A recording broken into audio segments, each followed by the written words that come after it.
foli ni wale ɲuman dɔn bɛ ka taga an filɛlikɛ jama bɛɛ lajɛlen Mali kɔnɔna la ani Mali kɔ kan aw bisimila aw ka émission Madi sanfɛ min ye nulle vérité ne vaut que celle du témoin oculaire n'an b'a fɔ ko main d'un main tigila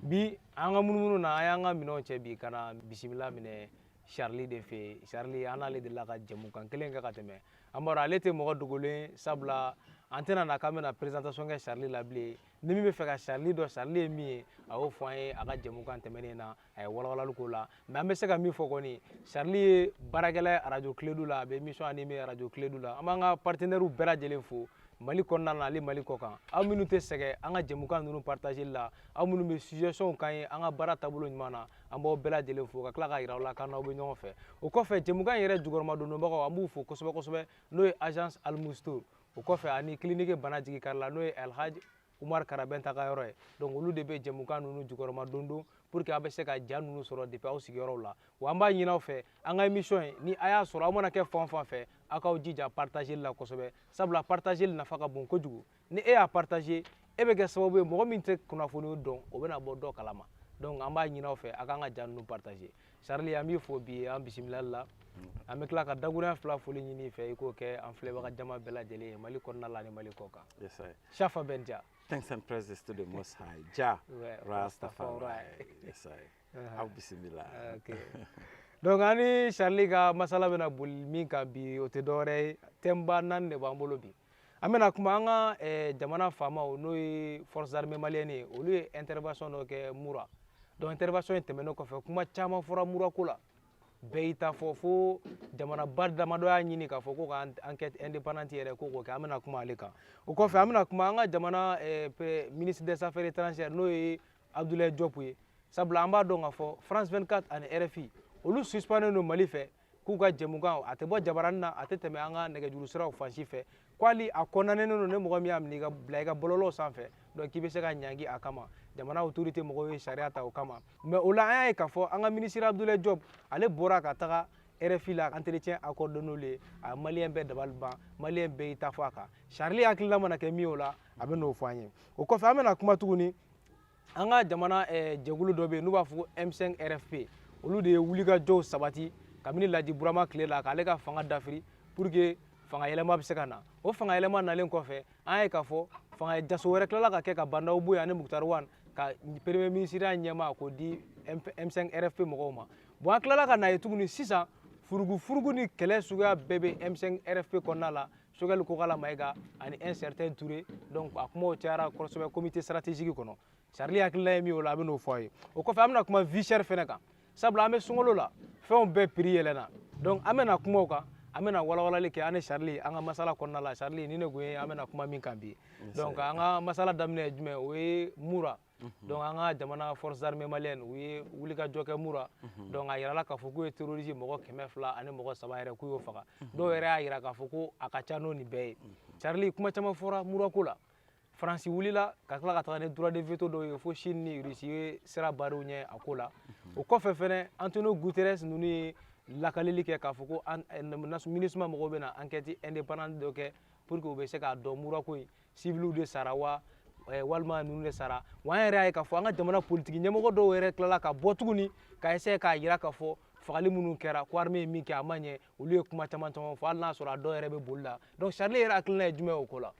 Ayiwa effectivement i ye a fɔ cogo min na nin ye tan ni ye a lajɛ depuis waati dɔ la c'est vrai agitation ba bɛ ka kɛ a ko la c'est-à-dire Mali kɔkan na ninnu fana na et puis vu Mali bɛ situation min kɔnɔna na a bɛ ko kɛlɛ ka ca Mali la yan ni ko an ni mɔgɔ caman de bɛ ɲɔgɔn na o ye mun ye o ye par exemple c'est vrai ani djihadisme ni terrorisme an bɛ o kɛlɛ o fana na mais ali an dɛmɛbaga minnu fana nana an fɛ précisément n'i y'a ye i b'a fɔ Faransi a bɛ ko kɛlɛ wɛrɛ ji jukɔrɔ kɛlɛ wɛrɛ o fana bɛ an ni o cɛ donc n'i ye o condition ninnu fana lajɛ sisan ta Mura kɛlɛ nin min filɛ nin ye a bɛɛ ye ka se ka maliyɛndenw u bɛ se ka ninakili yɔrɔ min na d'abord n nana ka mura fɔ mura ye yɔrɔ min ni u ko jihadisiw dakayɔrɔ don u tout au moins u bɛ to ka rendez-vous di u bɛ to ka ɲɔgɔn sɔrɔ yen ayiwa u bɛ kuma fɛngɛbaw kan ni minnu kan ka kɛ mission ninnu u ka rencontre baw dès que o dɔnna les gens mɔgɔ ni o dɔnna ko bɛ kɛ yɔrɔ o yɔrɔ population b'i sigi de k'a lajɛ armée dun ka baara bɛna kɛ mun ye sisan une fois u kofɔra parce que a bɛɛ bɛ daminɛ ni kofɔli nin de ye maintenant armée bɛ se ka réagir o la donc o kofɔli nin min filɛ nin ye min kɛra mura ta ayiwa n'i ye a ta armée y'a ɲɛfɔ cogo min na bon c'est vrai que u b'a fɔ fan kelen ma lamɛnni sira o sira kan ni journaliste sira yɛrɛ kan a bɛ fɔ o tɛ a jɛlen yɛrɛ ye f'i ka taa a lamɛn fan dɔ o yɛrɛ fana fɛ mais comme gɛlɛya bɛ kibaruya ni fɛnkɛw la cogo min na mais armée yɛrɛ bɔra k'a ɲɛfɔ cogo min na logique bɛ o kuma ninnu na jihadisiw dakayɔrɔ don u bɛ to ka ɲɔgɔn sɔrɔ a yɔrɔ yɛrɛ la pour que armée yɛrɛ ka se ka wuli ka taa k'i bɛ opération yɛrɛ kɛ il faut que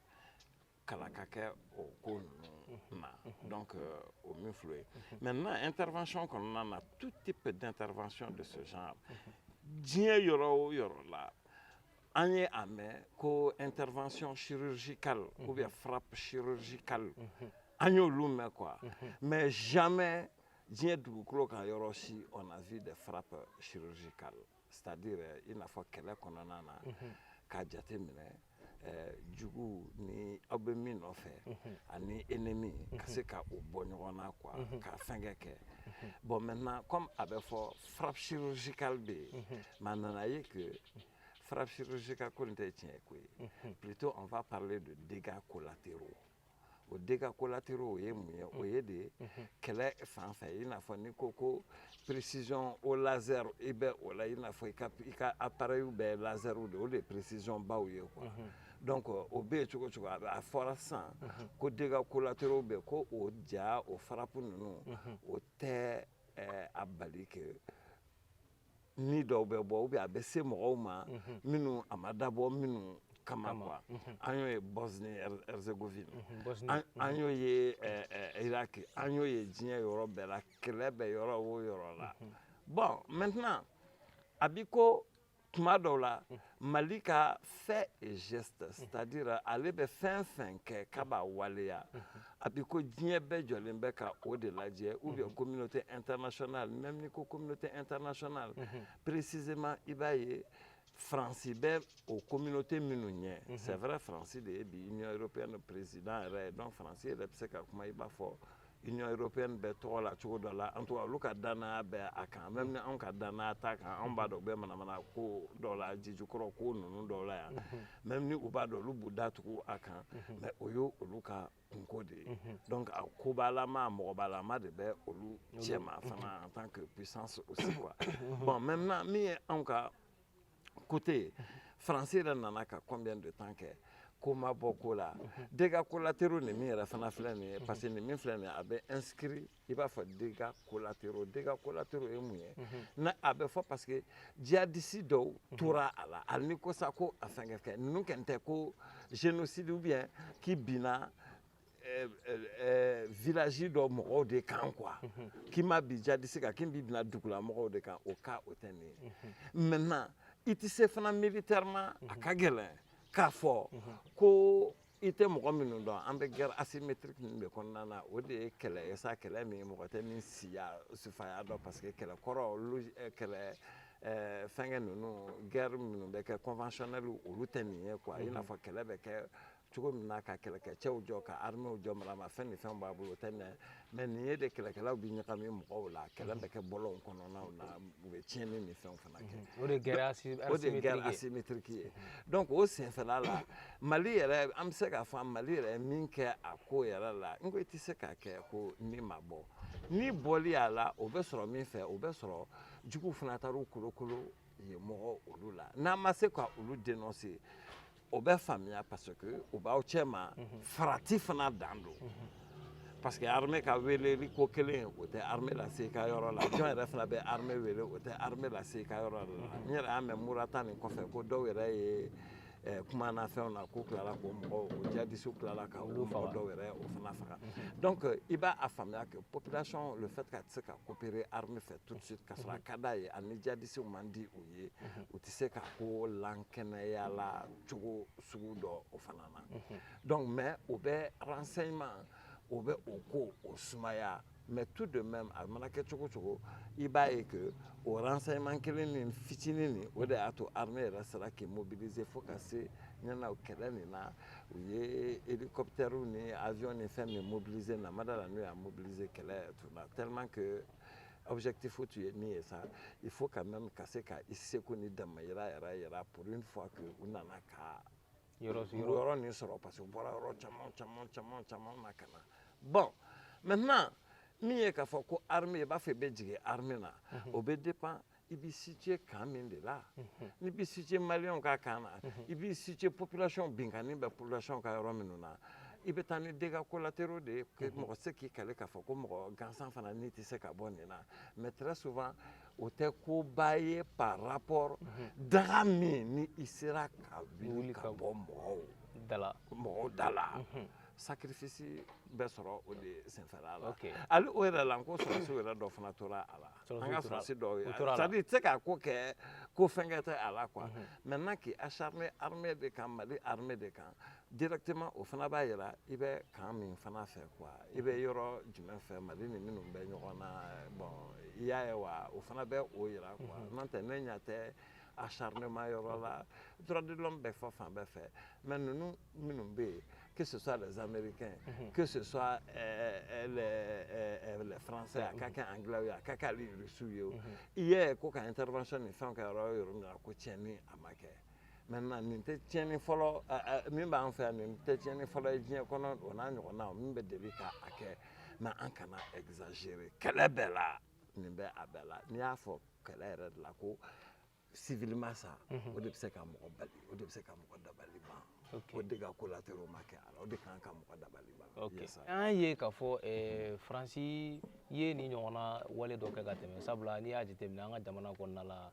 san 2020 wagati la u ye mariage kɛla dɔw civil dɔw bombarder k'u to mariage la mais an ye k'a fɔ a enquête ko ninnu hali sisan mɔgɔ tɛ fɛn kalama a la yala u ɲangira de wa walima a kɛra cogo di fɛn tɛ ka f'u la bon ko bɛ sen an ye an ka dugu kuturu cira nɔ ka muso kɔnɔmaw yɛrɛ faga k'u denw t'u kɔnɔ bon olu enquête ninnu wulima ko la k'a kɛ tan mais Mali ka nin intervention kelen an ye depuis an ye kɛlɛ daminɛ k'a daminɛ 2012 la ka na se bi ma adamaden ma deli ka exploit ba yɛrɛ kɛ fɔlɔ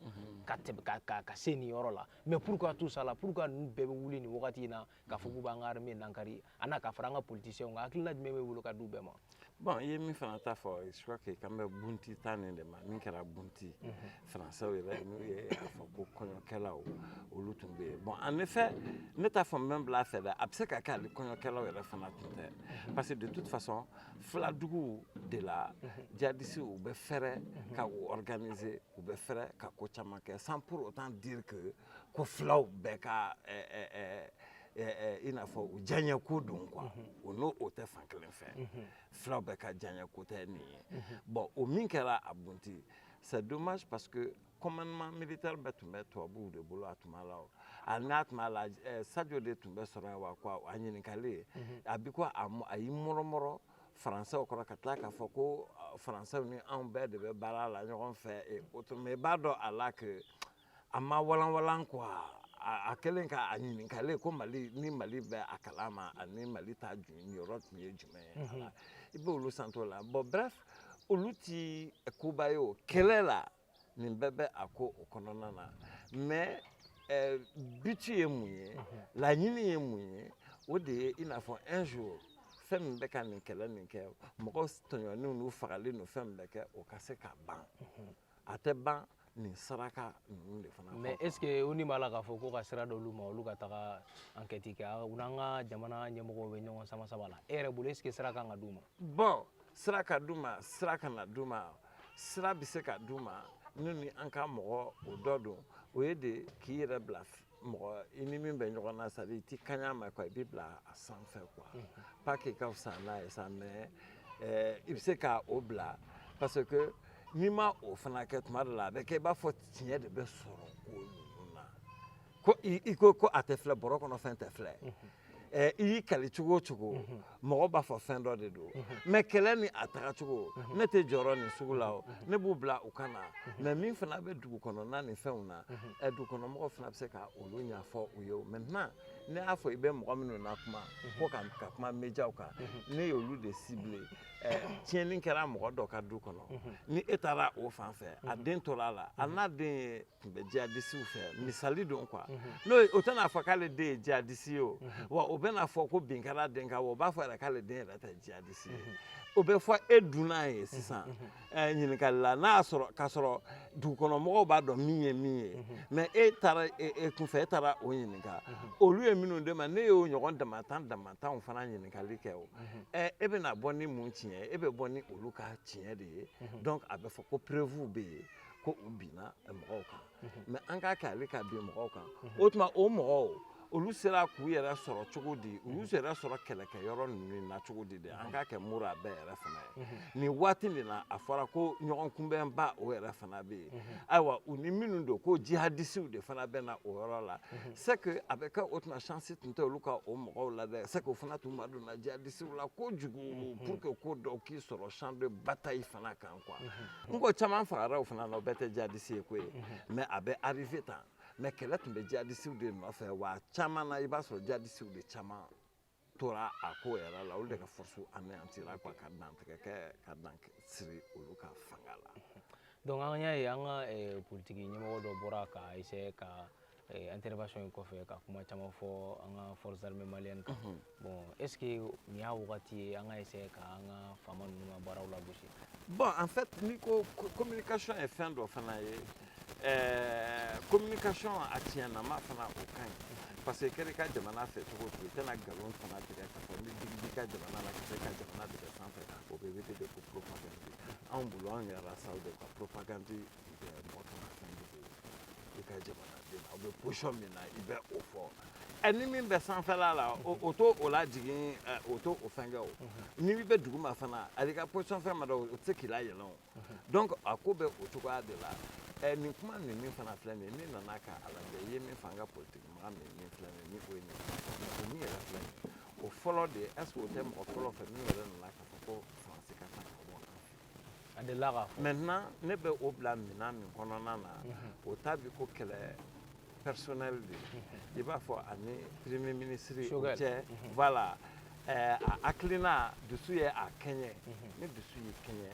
i bɛ don erreur ninnu na kuma fɔcogo fɛ sans que a ka kɛ i b'a fɔ mali bɛ jugu min ye k'o de ye nin ye quoi mali bɛ jugu min ye o tɛ politicien nin ye an bɛɛ bɛ yan mais i ye erreur kɛ kuma la parce que i dusu i ma kanuya lase mɔgɔ dɔ ma parce que n'a fɔra k'an ko o kuma fana expliquer rapidement mɔgɔ besoin bɛ kunnafoni la min kɛra ale réagira o ka vidéo dɔ de fana kan ni o ye kuma wɛrɛw fɔ o fana n'i y'o kumaw fɔ o fana bɛ na ni débat wɛrɛw de fana ye mais de toute façon o kuma o ka girin ni dɔ nin fana minɛna kuma min na dɛ ni an ko ko ka tiɲɛ fɔ donc premier ministre ye kuma min fɔ o ko o ka girin ni o ko o débat ani o ko ne ɲɛna o bɛ kan ka mɔgɔw toucher kosɛbɛ ka tɛmɛ dɔ nin ye jaabi min di a kan jaabi donc a bɛ hali o fɛnɛ weleli kun bɔ jaabi min ni a minɛna ayi a ma kɛ a bɛ se ka kɛ a tɛ weleli kun yɛrɛ bɔ dɛ mais filanan ni an ka politiki mɔgɔ nin ka minɛni o bɛ sɔrɔ min fɛ o bɛ sɔrɔ ko parce que olu de ka côté kɛrɛfɛ a ko bilala média sanfɛ bɔlɔlɔ whatsapp ni fɛnkɛ ninnu sanfɛ quoi olu ka yɔrɔ bɛ se ka kɛ a la o yɔrɔ ye ne ka voilà bon tiɲɛ filɛ nin même dɔw bɛ k'a fɔ k'an ka forces armées mana matériel ninnu sɔrɔ k'olu man tɛ k'a fɔ olu ye gundo ko kuma ye mais mɔgɔw ka faamuyali kɛ sa gundo ko kuma tɛ yen bi n'américain ye fɛn fɛn sɔrɔ bi an b'a dɔn an bɛ ka reçu ta ni fɛn min fɔ ni gundo la ko ye tiɲɛ olu de kan k'u ka fɛnw dogo kɛ mais n'i ye puissant ye n'i ye fɛn min sɔrɔ kunbɛla cogo wɛrɛ t'o la n'a kunbɛla tɛ mɔgɔ bolo a kuma fɔli o tɛ kɛ armée la jigin fosi la au contraire a kuma wɛrɛ fɔli a bɛ se ka kɛ dissuasion ye mɔgɔ ninnu bɛ commencer ka i jugu yɛrɛ ɲini sira ɲɛ quoi. parce que u fana saya n'u ka fɛn nin an tɛ maa faala u ni fɛn an t'o bɛɛ ɲini ko ye mais k'i tɛ bɔ yen an ka mɔgɔ de fana se ka to yen k'a fɔ an ɲɛna an sigilen bɛ yan donc kɛlɛ bɛ kɛ o la quoi donc olu fɔliw olu ti kobaw ye o Mali ni électeur ninnu tɛ les meilleurs équipements de combat ye diɲɛ kɔnɔna na o tɛ ninnu fana y'ale bi même ni olu don quoi i b'a a kuma fɔ donc minɛn minnu nana quoi. minɛn minnu nana n'a fɔra a bɛ maliyɛn yɛrɛ de fierté la na et puis o de transparence ye mɔgɔ kana transparence kɛ kuma gansan ye o de transparence o de k'a ye ɲɛmɔgɔ ye même a nana k'a f'i ye ko nin wari hakɛ de donna maramafɛn na parce que an b'o affaire dɔ kan n t'a dɔn ni o bɛ da puissance de frappe ni min bɛ a la o ye tiɲɛ de ye o siga t'a la o tɛna to kɛ djihadiste fo ni i tubira n'o tɛ o puissance de frappe k'i b'a kalama o tɛ nin kisi o o tɛ kisi o fo ni seginna kɔ fo ni seginna kɔ voilà o côté bɛ o yɔrɔ de la quoi bon mais en même temps communication fana na ne bolo ale minɛniba ni fɛn ninnu c'est vrai caman bolo parce que Mali ninnu bɛ baara nin min na bi n'i ye a lajɛ on dirait que maliyɛnw ma deli an ma deli ka ɲɔgɔn baara fana kɛcogo yɛrɛ ye dɛ parce que n'i y'a ta Adema nana ka Musa Boye ka na waati min na k'i sigi je crois que Mali ka histoire yɛrɛ la Mali ma deli ka tiɲɛni min yɛrɛ fana kɛ o de kɛra o la o daminɛna o de la ka na bila san 30 laban i bɛ k'a la kana bila kana laban i bɛ k'a la bon o min filɛ ye o procès o fana kan ka kɛ o ka kɛ mun de nana mun sera o mɔgɔw sara o o mɔgɔw bɛɛ ma sa mais caman a sara partiw bɛɛ bɛ kɛnɛ kan a partiw bɛ a parti ɲɛmɔgɔ caman sara a ɲɛmɔgɔ caman sara mais ɲɛmɔgɔ saya tɛ parti sali ye o mɔgɔw bɛ yen minnu bɛ a ko bɛɛ revendiquer la hali bi mais ne kan tɛ procès ma i b'a fɔ k'a lajɛ min ye min kɛ ko k'i minɛ k'i bila fɛnkɛ yɛrɛ la mais c'est pour que nin ka dɔn maliyɛn yɛrɛ bɛɛ de la mɔgɔ kana i dogo nkalon kɔfɛ fɛn min ma mago ɲa Mali ye an kana k'a fɔ an bɛ don la tugun k'a fɔ k'an bɛna o ko kelen fo ka segin o kan n b'a fɛ ka min f'i ye parti politique fɛn fɛn ko min nana yan fɛ ni nana k'a lajɛ intellectuellement a bɛɛ tun nana besoin alimentaire ka olu kɛ i b'a fɔ mɔgɔ minnu nana u dalama de nana u dalama nana k'an t'a bɛɛ ma dɛ mais à la plupart i n'a fɔ min ka ca min dalama nana o de ka ca o la min dalama ma bon u nana ka a ko a kɛ ten i b'a fɔ sowasi jamanaw bɛ cogo min na quoi donc o yɔrɔ la sisan est ce que an tɛ fɔ k'a fɔ ko est ce que démocratie yɛrɛ ka kan Mali la yan nɔ a bɛ fɔ parce que an ye san 30 essai la a ye résultat e yɛrɛ fɔ cogo min tiɲɛni min ɲɔgɔnna Mali ma deli k'a dɔn o de kɛra san 30 o de kɛra kɔnɔna na ko fo i nana k'a ye que ja parti politique ko n'a ma faamuya politique ma faamuya ja tiɲɛni de ka bon a nafa ye maintenant à propos de démocratie ye démocratie min fɔ o de y'a to n bɛ a fɔ toujours n ko démocratie sugu jumɛn ou bien démocratie a modèle jumɛn parce que démocratie modèle ka ca koyi hali sini min ka di américain ye américain b'o kɛ u fɛ yen américain bɛ fɛn dɔ kɛ to jamana na olu b'a fɔ ko cɛ olu ka liberté ka mais est ce que o tɛ danbe ko ye danbe ko bɛɛ bɛ ala parce que démocratie jamana bɛɛ n'a danbe cogoya a danbe don mais ça veut dire que min bɛ fɔ ko démocratie n'o ye jama ka fɛn kɛ i b'o ta mais i bɛ na ni danbe ye da ka n'i bɔ i danbe kɔnɔ dɔrɔn i bɛ o de kɛ mais anw fɛ yen ni o ye ko vertu i bɛ a to vertu i ka vertu ye min ye parce que o de bɛ kɛ mɔgɔ caman ka fanga ye vertu de ye i b'a kɛ cogo bɛɛ la i ka vertu o kana tila i la quoi parce que n'i nana pour la petite histoire ne nana k'a lajɛ en grec Grèce ninnu greki ninnu minnu filɛ nin ye en Grèce par exemple grɛkiw u ka dugulamɔgɔ ye grɛkiw de ye Alexandre le Grand u b'a fɔ ko o tun bɛ bɔ yen de ni n'a fɔ tubabu jamana na u ma faama min dɔn ka tɛmɛ bɛɛ kan o ye Alexandre le Grand de ye mais ale filɛ ale de kɛra tubabu bɛɛ la u ma deli ka min ɲɔgɔn wɛrɛ ye ko k'ale bɛ bɔ kɛrɛfɛ a tɛ bɔ kɛrɛfɛ a tɛ bɔ fɛnkɛ de comment ça s'appelle fɛnkɛ kɛrɛfɛla la ale bɛ bɔ yen de quoi bon mais maintenant yen école de vertu Platon ni Socrate ninnu taara mɛ ni mɔgɔw delen bɛ k'u tɔgɔ mɛn Platon ni Socrate mɛ u kelen t'u la min ma kalan kɛ Égypte jamana na farafinna yan quoi kelen t'u la min ma kalan kɛ bon olu taara k'u bɛ taale jogo o école de tun sigi Grèce jamana na Grɛkiw y'u bɛɛ fa parce que kulonkɛw ni fɛn wɛrɛw de ka di olu ye quoi mais jogo ni fɛnkɛ ninnu minnu bɛ farafinna k'o ladon olu fɛ yen o tun tɛ quoi u ye Socrate ni Platon faga o de la parce que école de vertu de tun bɛ olu bolo donc vertu bɛ anw bolo yan an tɛna an yɛrɛ bila fɛnkɛ la mais ni o fana ye de n'i tɛ histoire dɔn ni histoire dɔn anw kɛra mɔgɔba de ye ka taa histoire la ni anw ma kɛ histoire bɛɛ la mɔgɔbaw ye an ma kɛ an t'a bɛɛ la mɔgɔdenninw ye bi da an bɛ k'an yɛrɛ k'a bɛɛ la mɔgɔ de mais o fana ye de n'i ma kalan i ma dɔnniya dɔw fana dɔn an kɛra minnu ye par le passé e b'a ɲɛna ko farafinya bɛ k'i bolo fɛn fitinin ye quoi alors que fɛn fitinin tɛ. Ok, Charles an bɛ n'o b'o chapitre datugu bon an ye k'a fɔ an ka jamana ministre des affaires étrangères Abdoulaye Diop bon Mali ye ɲangi bere ta ka RFI ni France 24 sɛgɛrɛ mais o ma jɛn hali dɔɔni Abdoulaye Diop tilala ka taga tuguni RFI la ka taga entretien accordé n'u ye a n'u ka sigi ka kuma yala Charles hakilila ye jumɛn o kan. Bon an bɛ guerre min na guerre psychologique fana bɛ yen o barika ka bon ni kɛlɛ yɛrɛ yɛrɛ ni ko guerre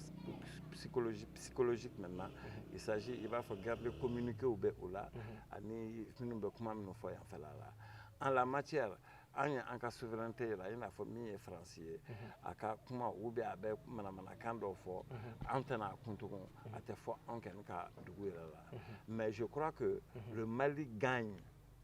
quand an ka ministre des affaires étrangères sera ka kuma u ka radio la u ye parce que ni ko guerre de communiquer don an bɛ guerre psychologique de la min bɛ anw kunkolo la ou bien u bɛ ka min degun ni anw ka mɔgɔ bɛ se k'o f'u ye olu ka jamana yɛrɛ kan anw ka mɔgɔ kan ka sara u ka taa o f'u ye u ka jamana yɛrɛ o yɛrɛ kan quoi mais mun bɛ digi u la k'a yirala ka an ka hɔrɔnya an fana ko k'anw tɛ se k'u ka manamanakanw lamɛn diɲɛ bɛɛ dun na mɔgɔ b'o accords kɛ mais o bɛɛ fana de ye k'i ka tɔgɔtigiya ka bonya diɲɛ yɔrɔ ɲɛfɛ n'i y'a ye an bɛ voix di u ma yan an b'a di voix d'Amérique ni fɛn ninnu ma ayiwa o b'olu de ka ko bonya k'u mankutu bonya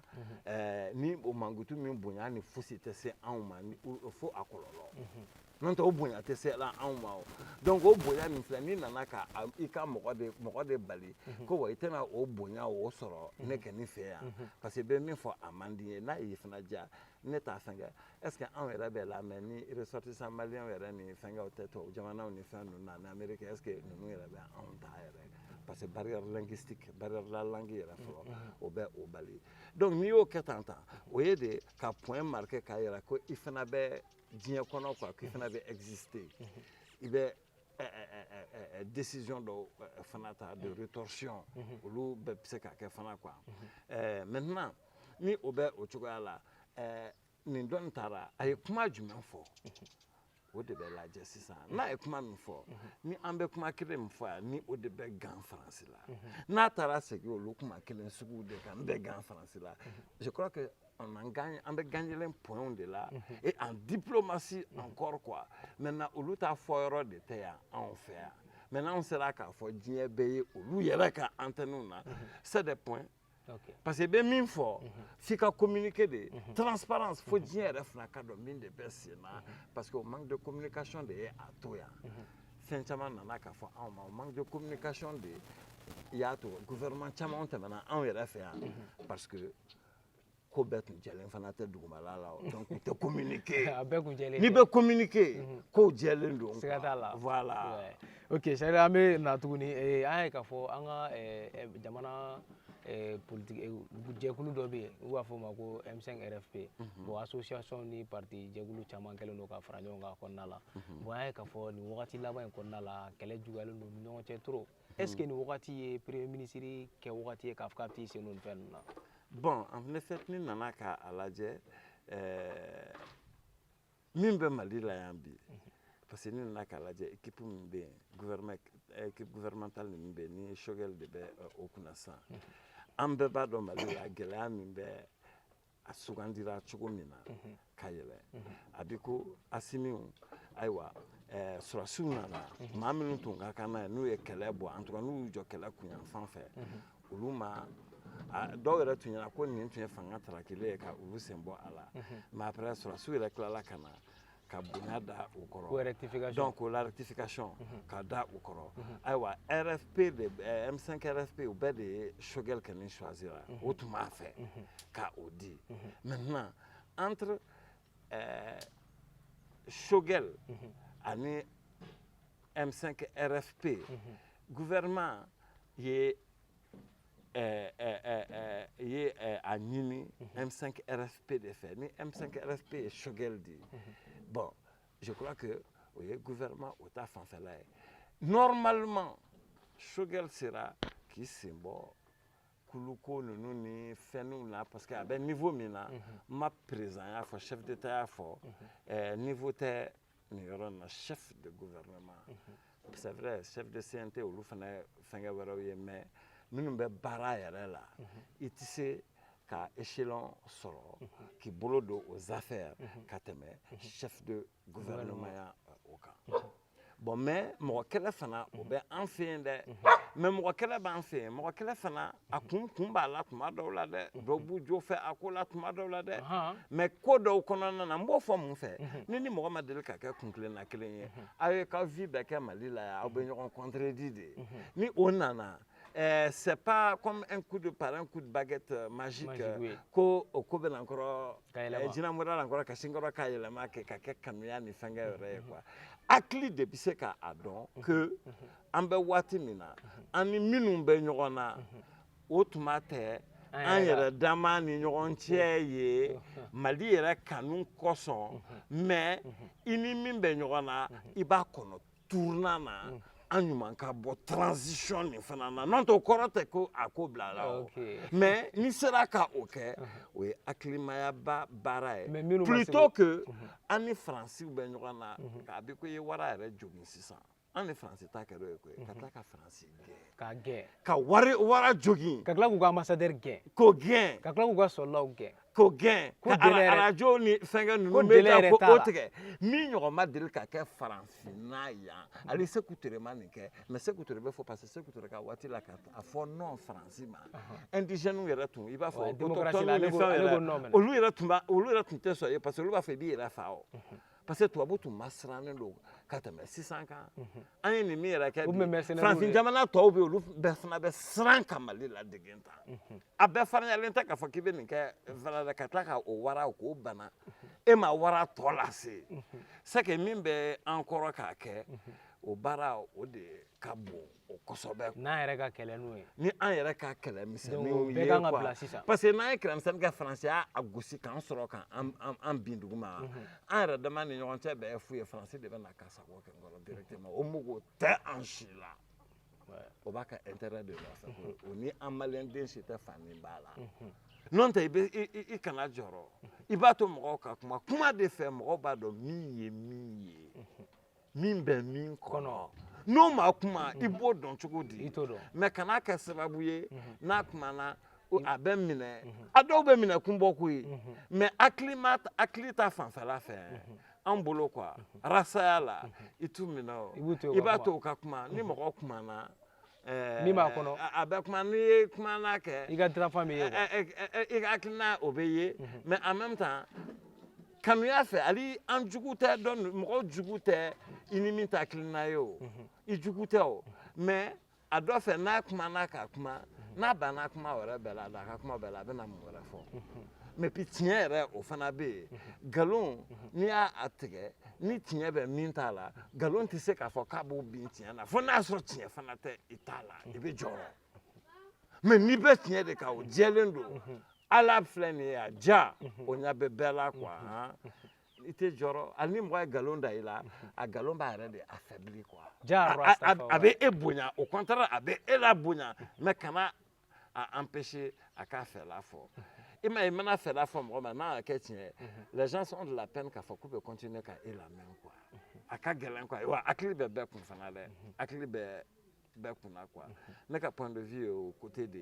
parce que en matière de communication il faut que o fana ka kɛ bon mɔgɔ bɛ jɔrɔ ko maliyɛn caman bɛ yen olu ma min faamuya ni mɔgɔ ninnu nana ka don u ni hakili cɛ a bɛ kɛ fɛn bɛɛ i mana don mɔgɔ n'a hakili cɛ cogo cogo quoi tiɲɛ fana ye tiɲɛ de ye jayara sa fa yasa ye awɔ donc an bɛ taa ɲɛfɛ hali bi Charlie donc an bɛna don vie chère kɔnɔna la comme an y'a fɔ an ka thème na donc fɛnw bɛ ka gɛlɛya mɔgɔw bɛ ka fɔ ten an yɛrɛ donna sugu kɔnɔnaw la ka ɲɛɲiniw k'a la gɛlɛya in mɔgɔ dɔw bɛ k'a ta sisan ka yaala n'a ye fo a bɛ ka se degré dɔ ma a bɛ ɲini ka kɛ transition kɛlɛlila ye ne bolo n'i bɛ transition a équipe ninnu na sisan ninnu si tɛ siran kun ye i b'a to mɔgɔw k'u ta fɔ parce que bi fo ni mɔgɔ min ma la kunnafoniya fo ni mɔgɔ min tɛ information kunnafoniw kalama duniya kɔnɔna na n'o tɛ bi k'i bɛ kunnafoni ɲini wa i b'a ye diɲɛ yɔrɔ bɛɛ la dɔ la kɛ Mali de ka fisa n'a yɔrɔ caman ye anw minnu filɛ nin ye embargo ni fɛnw b'anw kan mais o tɛ minnu kan dɛ ni olu ka kulekan na mɛ k'olu ka yɔrɔ ni fɛnw lajɛ i bɛ yɛrɛ ɲininka anw bɛ se ka nin min kɛ an kana jɔ an ta nin na ko ye malgré tout c'est vrai mɔgɔ tɛ se k'a fɔ bi sa ko a ka nɔgɔn i tɛ se k'i ɲɛsin fɛn gɛlɛyalen ma k'a fɔ ko o ka nɔgɔn quoi mais dɔ ka fisa ni dɔ ye koyi dɔ ka fisa ni dɔ ye min na anw ma kule min kɛ dɛ an kɛrɛfɛ jamana mɔgɔw b'o kule la kaban n t'a dɔn ni mɔgɔ min bɛ a kalama kule bɛ digi mɔgɔ la yɔrɔ min na n'a y'a sɔrɔ i kelen de don ni kelen tɛ o b'a yira que a ko ka bon aw bɛɛ ma donc ni kelen tɛ i tɛ se k'o bi mɔgɔ kan i ka gouvernement fɛnkɛ yɛrɛ kan mais yan'an b'a bi ani ɲɔgɔn kan ne bolo an bɛ voies et moyens i n'a fɔ fɛɛrɛw de ɲini k'o sɔrɔ cogo min ni an bɛ se ka bɔ gɛlɛya nin na ou bien ni gɛlɛya sera mɔgɔ ma jamana tɔw b'a kɛ cogo di ou bien jamana minnu tɛ SOWAS jamana ye a bɛ a kɛ to olu b'a kɛ cogo di de ka bɔ parce que SOWAS t'a ka kɛta dɔn n bɛ k'a fɔ o côté de fɛ dɛ maa ma i t'i ka kɛta dɔn o bɛɛ ye SOWAS ya minɛn dɔ ye quoi sunkalo gɛlɛya bɛ kɛ ayiwa o ye stock gestion de stock de ye sugu kɔnɔna yɛrɛ fana na parce que gestion de stock ni min filɛ nin ye ni ko gɛlɛya bɛ kɛ gɛlɛya a bɛ dɔ profiter a bɛ jɔn profiter produit bɛ min bolo ni o bɛ san plus cher a bɛ o de profiter mais i tɔgɔ ye de min bɛ gɛlɛya kɔni provoquer la maintenant n ko transparence ye mun ye tiɲɛ na gouvernement bɛ ka fɛn jumɛnw subventionner ani u y'a di commerçant jumɛnw ma pour que gɛlɛya kana se ka kɛ ka inflation ka a kunbɛn ni o de ye i b'a fɔ fɛnw daw cayara i n'a fɔ ni wari tɛ labɔli kɛcogo fɛnkɛ sugu dɔ la par rapport au prix bɛ sin kɔrɔ ka yɛlɛn quoi donc n'i ye olu fɛnkɛ kɛ olu bɛ kunbɛn ni minɛn jumɛn o kunbɛn minɛnw olu fana bɛ yen olu fɛnw bɛɛ de bɛ ɲini an k'o ɲɛɲini ɲɔgɔn fɛ ka a gɛlɛya ɲɛfɔ ɲɔgɔn ye dusu tɛ dimi tɛ a la na hali kalontigɛla i bɛ kalon tigɛ jumɛn na n'a y'a sɔrɔ tiɲɛ t'i bolo ou bien i t'a dɔn tiɲɛ yɛrɛ la donc i bɛ min fɔ o bɛ kɛ nkalon ye o yɔrɔ de fana na quoi mais min tɛ min dɔn nkalon o fɛnkɛ nin fausse nouvelle ni fɛnkɛ ninnu fake ni fɛnkɛ ninnu bɛɛ kodɔn bɛɛ bila kodɔnbaliya minɛn de kɔnɔ même n'a y'a sɔrɔ a objectif dɔw bɛ yen olu c'est criminel ni ko objectif dɔ bɛ yen c'est pour faire du mal c'est pour que ka kojugu yɛrɛ de kɛ ou bien kojugu ka mɔgɔw sɔrɔ a dɔw bɛ kɛ o ye mais a caman o bɛɛ bɛ kodɔnbaliya de kɔnɔna na kodɔnbaliya n'a kanuya de bɛ na ni mɔgɔw ye a la quoi n'o tɛ an man kan ta perdre ka solution de ɲini cogo di anw fana bɛ se ka fisa ni diɲɛ jamana tɔ ninnu bɛɛ mais k'a fɔ ko nin ye nin gouvernement nɔ ye o muntɔlama nɔ ye nin ye i ma problème min fɔ k'o ye commerçant nɔ ye commerçant fana mali bɛ situation min kɔnɔ embargo min bɛ anw ka situation de kan ka gɛlɛya ni diɲɛ bɛɛ ka situation ye normalement ani jihadistes bɛ ɲɔgɔn na tɔgɔ b'a la k'an bɛ CEDEAO kɔnɔ o fana bɛ k'i banba politique sira de fɛ dɛ ko élection an t'a dɔn olu ka intérêt min bɛ o la fo k'a fɔ ko ka embargo fana sigi anw kan mais diɲɛ bɛ k'a yira mɔgɔw la de ko ja ni juguya bɛ mɔgɔ la i b'ale an bɛ embargo de min fɔ nin ye ja diɲɛ yɛrɛ kɔnɔna na embargo ko tɛ tiɲɛ embargo i b'a dabɔ ko ka mɔgɔ dɔw sɛgɛn quoi mais n'i bɛ mɔgɔw cɛ i b'a fɔ anw n'i ye embargo ɲɛsin anw ma bɛɛ de b'a sɛgɛn fana kɛ wa o bɛ yen ayiwa embargo wɛrɛ gɛlɛya wɛrɛ bɛ diɲɛ kunna ni o effet b'an sɔrɔ buru ni fɛnw ta fanfɛla fɛ min ni an ka embargo tɛ kelen Mali problème yɛrɛ tɛ kelen an ka i n'a fɔ Ukraine jamana ni fɛnw na n'o gɛlɛya bɛ ka se tɔw bɛɛ ma n'o gɛlɛya bɛ ka se anw ma hali buruko ni fɛn ninnu bɛɛ la parce que bile de la u bɛ farine bɔ olu la ka fɛn caman kɛ ni an tɛ fɛn fɛn kɛla ne bolo an tun bɛ kuma solution de la gɛlɛya bɛ bɔ n'an ye sira fɛn fɛn fɛ an ka a ɲini k'o fɛnw kɛ pour une fois à occasion de dilen filɛ an ma an ka o kɛ parce que mɔgɔ o mɔgɔ k'i tɛ se ka balo fɛn fɛn na e bɛ balo fɛn fɛn na i ka balo fɛn bɛɛ bɛ bɔ kɔfɛla la i bɛ ka kɛn kɔnɔ de dumu o ye i tɛ ka ɲuman dumu o ye kolo de bɛ d'i ma kolo bɛ ayi ni ko kɛn kɔnɔ pɔsɔnɛ de y'o ye quoi parce que n'o tigɛr'i la don min na o y'i ka ko bannen ani pɔsɔnɛ koro la yanfɛla la e bɛ o de dun mais an kan ka solution jumɛn de kɛ solution ye parce que ni an ka solution ye baara de jateminɛw y'a jira k'a fɔ ko 10 sacs sur 10 ko o de an ka production ye D de 8 tɔ bɛ bɔ kɔfɛ ka na bon o bɛ mun yira dugukolo min bɛ an bolo ni sɛnɛ bɛ se ka kɛ a la ala m'o di bɛɛ ma farafinna yan dɛ ala m'o di dugu bɛɛ ma farafinna dugukolo terre arable i bɛ se ka fɛnkɛ kɛ min ye ka se ka aménageable même ka irriguer quoi ka o kɛ quoi par rapport fleuve min bɛ an bolo yan ba fila ninnu minnu bɛ an bolo yan mais est-ce que insécurité tɛ k'o bɛɛ bali parce que an ye k'a fɔ fɔlɔ ayi yanni insécurité ka se a ma kɛ volonté politique de ye Alors qu'en cas économie, c'est agro-pastoral. Ça veut dire qu'on a besoin de petites unités, c'est-à-dire des unités de transformation, c'est-à-dire bail le Mali unité, on peut fin de semaine, on peut fin de camp, fin de camp, bail le Maya. Il va falloir Jamana, toi, minumbe ko kalama, parce que n'était ko kalama, des cafés de ta dimimbe ko kalama, au cas bail le ma, bima de Goudjagui. Malien, ka formation, toi, qu'elle attendait, malien ma formé. Ni minnu bɛ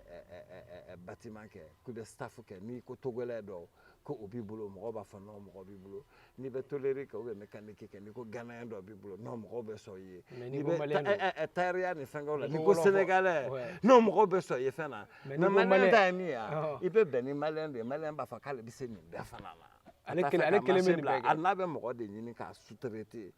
malien bɛ o de kɛ mais commerçant filɛ nin ye commerçant divers il est déjà divers.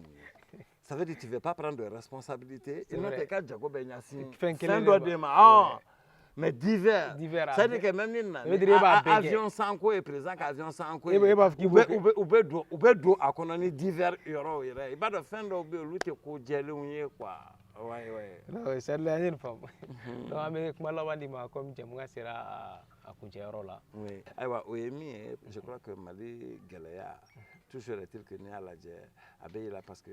en ma coco panafricanisme de konona parce que ni be panafricanisme konona fin be kansolo ko francia to da france da do rata an ko kuma la ko parce que panafricanisme mais a fora ko lu de en coloniser lu be ala kuma da na mais ça ou en coloniser mais nku ye jonya era de boli don nous kamino na ni panafricanisme e franfina ya ngo jonya de bolla uluka néocolonialisme ya andugulin era ye quoi parce que ali bi se ka kuma mais minu na en fait uluka watela itun se ka kuma ka bo panégrisme na de William Du Bois kana panafricanisme la panafricanisme kara Londres de m'a fait ka fa effectivement fanga ka kuma radio wala la ko fa te problème ko panafricanisme la aklina be il n'a fa ka se ka franfina libéré au beau lieu de ko la doctrine par excellence de la décolonisation ou du panafricanisme, c'est-à-dire Mirina Mindo, Anini Ale Wale, Ale Bebiseka, Ibojo, la décolonisation des Français, en Maracho, mais la fabrique française, Ali Biko, Amba, Atega de Kono, Adibia, quand il y a qu'on fait des Français, ou font dépasser l'Indo, quoi. Yawa, même pas fait comme une fois, mon beki aclito là, moi même pas essayer qui mara, moi même pas essayer qui a intérêt au chien, qui a ressources ni fanga nous, ni discours sur le colonialisme, qu'a au kala, sur avec Aimé Césaire, au début quand il a moi qui est là, qui va faire civiliser l'Indo, civilisation mia, il donne à moi la donner, itiko bagan, au des civilisations itiko bagan. Maintenant, Aimé Césaire va dire que tu vas vous mener dans la cahier que ou mina n'entu mamina Hitler fait. We adore la kono comme moi tu sais qu'à ok, bi akan ka fɛnw mina la ka traiter cogo sugu dɔw la quoi i b'a fɔ bagan quoi fascisme ye quoi tu vois olu fascisme olu nana ka o fɔ mais olu ɲɛna ke olu ye min kɛ farafina o ka jugu ni olu ye quoi. Ça fait ko bɛ an ni mɔgɔ dɔw cɛ c'est-à-dire matériel b'u bolo mais sowasiw don quoi faransi filɛ nin ye anw fiyɛrilen don an rasa fiyɛrilen don min na adamadenya bɛ anw na quoi adamadenya n'o de tɛ mɔgɔ mɔgɔ la i ni bagan de bɛ ɲɔgɔn fɛ kana ɲabɔ a fɛ a ka fini fɛ kana ɲabɔ a fɛ a ka mobili fɛ kana ɲabɔ a ka fɛn fɛn fɛ quoi mais ni adamadenya tɛ min na i ni bagan de bɛ ɲɔgɔn fɛ parce que aw tɛna ɲɔgɔn faamuya quoi n b'a fɛ k'o yɔrɔnin de fɔ mɔgɔya bɛ anw na quoi an ka mɔgɔya ko ni bɛ anw na an kana bila dɛ ja o de bɛ anw ni baganw bɔ ɲɔgɔn na bagan ka mɔgɔ ko man bon tɛ a ma fɔ tubabu bɛɛ bagan ye quoi mais a bɛ ko ka baganw ka ca ni anw ka baganw ye fana quoi u ma nɛni tɛ dɛ parce que anw ka baganw olu de fana b'anw minɛ k'an di ninnu yɛrɛ fana ma tɔgɔ bagan bɛ fan bɛɛ fɛ an yɛrɛ de b'an janto baganw na parce que bagan ale ma kodɔn bagan ale ye mɔgɔ wɛrɛ de ta ye ale hakili bɛ mɔgɔ wɛrɛ de bolo bagan ale ɲa tɛ se la ko ala dɛ ale ɲa bɛ se la ko a ɲɔgɔn adamaden ɲɔgɔn dɔ bagan ni fasan ninnu bɛɛ bɛ taa fan kelen fɛ quoi n b'a fɛ ka o de fɔ mais mɔgɔ min ni limaniya b'i la i tɛ se ka jɛ n'a ye i kɛra tubabu i kɛra chinois i kɛra russe i kɛra américain ye o tɛ se k'i mara quoi surtout n'i b'anw ka histoire la anw de ye diɲɛ bɛɛ mara ka diɲɛ bɛɛ ɲa yɛlɛ o kɔfɛ ni égyptologie an bɛ égyptologie an b'a essayer ka u sɔn mɔgɔw sɔn kalan na ni a ye parce que ni donn'o da fɛ i bɛ bɔ diɲɛ kalon bɛɛ de kalan na ja fɛn bɛɛ anw de fɔlɔ la fɛn bɛɛ la i m'a kalan dɔrɔn i m'a kalan mais kali kana sɔsɔli kɛ a ko yɛrɛ kan o de b'anw fana farinya tan cogoya la c'est là c'est guidance ok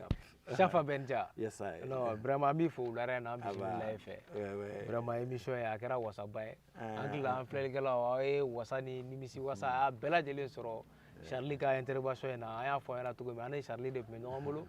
mɛn da ye mɛn tigila kɔnɔna la an b'an ka jɛmukan jukɔrɔmadɔnmɔgɔw an b'aw bɛɛ lajɛlen fo an bɛ agence Al Moustur fo an bɛ clinique Banajigi Kari la n'o ye Alhaji Umaru Karabɛnta ye an b'ale n'a ka denbaya bɛɛ lajɛlen an b'u fo nin yɔrɔ in na an b'an ka maliyɛn minnu bɛ Guinée équatoriale France Espagne ani Italie an b'u bɛɛ lajɛlen fo sabula ninnu de tɛ sɛgɛn an ka jaa ninnu partager la ani suggestion kelen la ye an ka émission taabolo ɲuman kan an b'a an ka promoteur fo n'o ye Aliyu Badara Sajada Tunkara ye o kɔfɛ an n'an baarakɛɲɔgɔn Aminata Sangare an b'ale fo kosɛbɛ kosɛbɛ ale y'an ka coordinatrice ye ne ye présentateur ye directeur de programme Ousmane Traoré n'a b'a fɔ o ma ko Mas donc an b'a fɔ o ma ko aw k'an bɛn jɛmukan in ɲɔgɔnna wɛrɛ ma an b'a fɔ o ma ko salamu alaikum.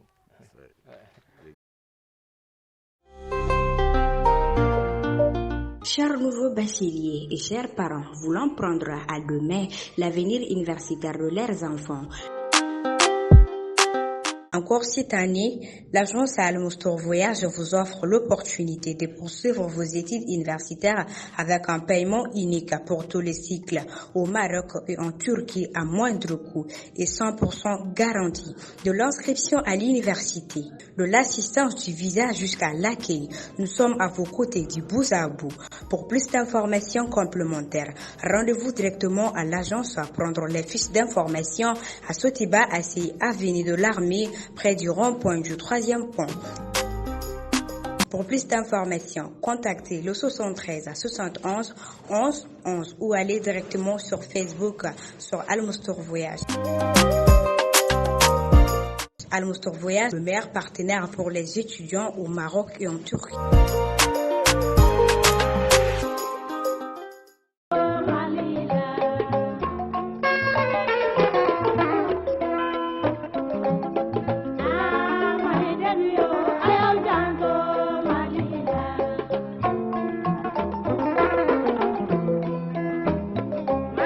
Jamana